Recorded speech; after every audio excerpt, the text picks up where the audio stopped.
concerne. Nous sommes des Africains, cela se passe en Afrique noire. Elle parle de légitimité. Mais de quelle légitimité parlons-nous ici?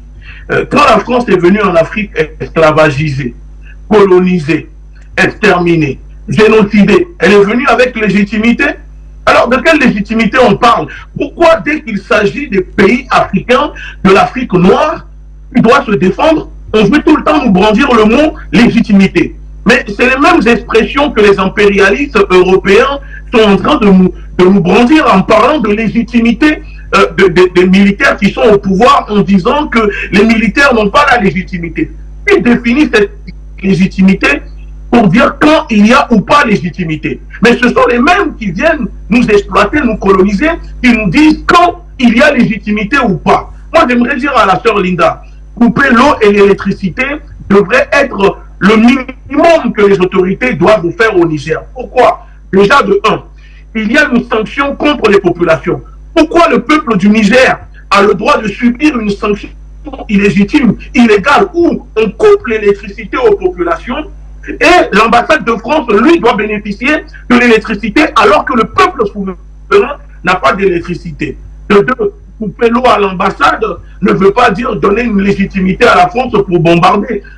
On coupe l'eau ou pas, si ce pays, ce gouvernement radicalisé, extrémiste et terroriste veut bombarder le Niger, il le fera. Ce n'est pas parce qu'on va couper l'eau ou l'électricité qu'ils le feront ou pas. Et de plus, je tiens à le rappeler que ça fait partie du droit international. Vous prenez le Venezuela. Le Venezuela, Maduro a fait couper l'eau et l'électricité à l'ambassade de France plus de 10 jours. La France n'a pas bombardé le Venezuela. Alors pourquoi dès qu'il s'agit de l'Afrique noire, on brandit, on veut intimider ou faire peur aux Africains en disant mais si vous répliquez par des mesures de rétorsion, on va vous bombarder. Mais vous savez, on subit déjà des bombardements. On subit déjà la famine. On subit déjà l'humiliation. Un peuple qui est aussi humilié que nous, torturé. On ne peut pas subir plus que ça. Mais la France va bombarder. Mais les bombes ne sont pas éternelles. Vous savez, Linda, nous avons vu en Algérie. Heureusement qu'en Algérie,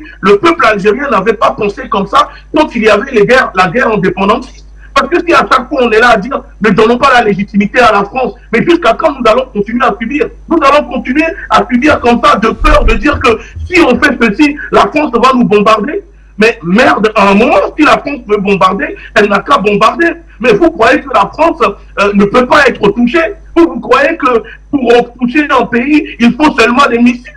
Mais on voit ce que le Moyen-Orient, le peuple fait pour se défendre. Je ne vais pas utiliser ici les mots, mais les gens comprennent ce que je veux dire. Vous savez, nous sommes arrivés à un niveau où même des mères de famille et des enfants sont prêts à sacrifier leur vie, à devenir des martyrs, des héros pour sauver leur terre, leur pays. Donc il faut qu'on arrête de tout le temps brandir cette histoire de si on réplique que la France va bombarder. La France nous bombarde déjà, elle nous tue déjà. Elle n'a pas tué au Niger.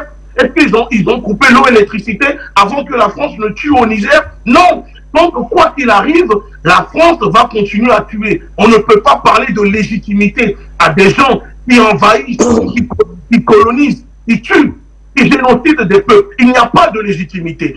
Quand un peuple est attaqué, nous sommes en guerre. Et tous les moyens possibles doivent être utilisés pour que la victoire soit acquise pour le peuple. Et quand on est attaqué, on n'a pas de légitimité à parler. Je suis désolé, mais Macron mène une guerre contre les peuples africains, notamment au Niger. Et donc, dès qu'il y a la guerre, il n'y a pas de légitimité. Ce sont des mesures de réciprocité. Il faut couper l'eau et l'électricité et même couper l'approvisionnement de l'uranium vers la France, vers les pays européens qui sont hostiles. C'est le minimum qu'il faut faire.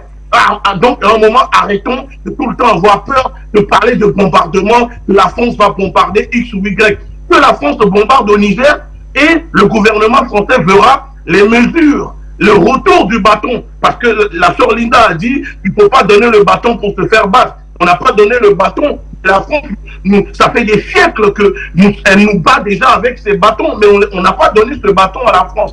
Donc, à un moment, les peuples ne veulent plus de cette histoire de légitimité, droit de l'homme, droit international, que ces mêmes personnes ont créé, qu'ils utilisent pour eux, mais qui n'existent pas pour les peuples opprimés du monde. Voilà ce que moi je souhaite dire.